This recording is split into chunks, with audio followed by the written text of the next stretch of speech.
Hello, I'm Mrs. Charity. Welcome to the Glorious Heritage Overview of Catholic Church History. Discover the amazing story of the Church together as a family as you color and paste your way through the timeline and printables, which you can find on our website. And now, let's move into our topic for today. Hello, I'm Mr. Charity, and welcome to the Glorious Heritage Catholic History video series. Today's topic is number 142, the Oxford Movement. If you look on your timeline and summary question sheets, you'll notice that we are in the blue time period, which we have named Taken Away.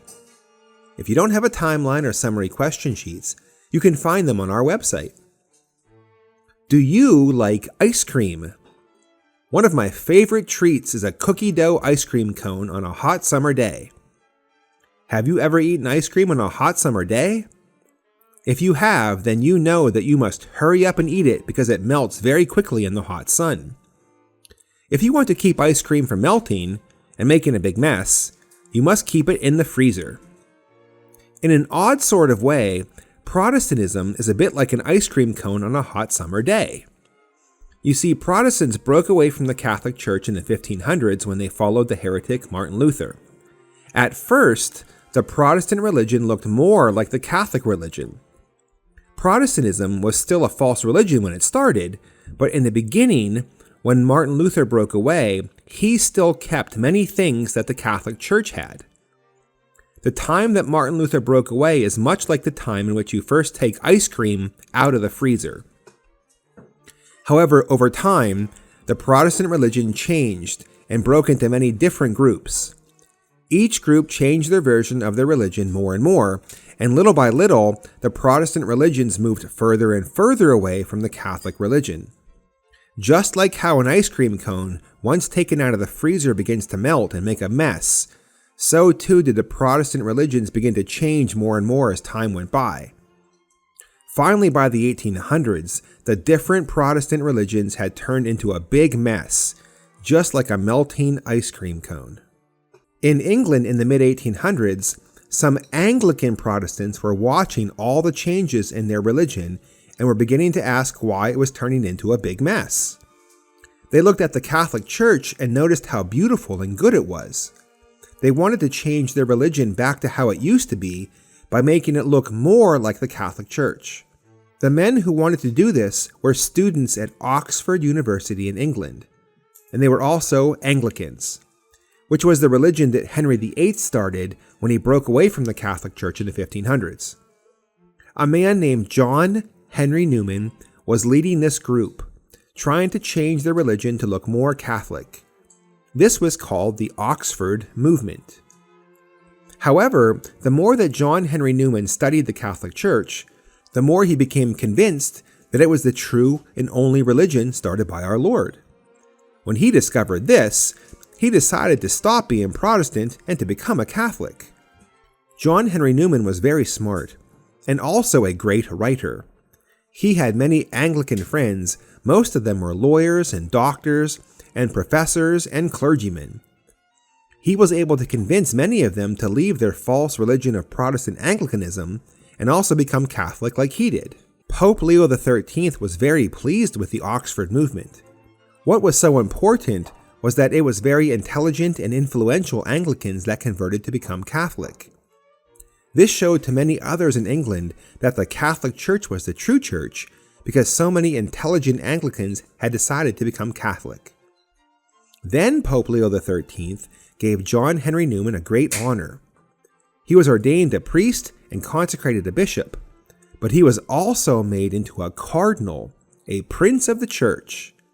Now we remember him as Cardinal John Henry Newman.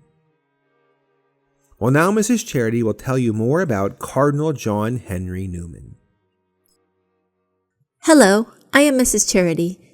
Cardinal John Henry Newman was very brave for joining the Catholic Church in England.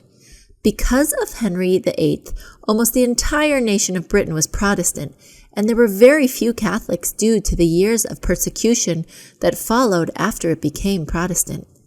In the time of John Henry Newman, Catholics were no longer tortured and killed, but they were ridiculed.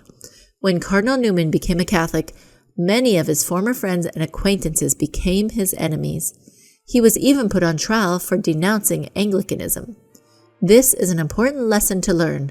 We must live out our Catholic faith with bravery and zeal, no matter what the world thinks of us. Welcome back. Now let me tell you a story about the cardinal. Once upon a time in England, there was a young boy named John Henry Newman who loved to read books and learn about God.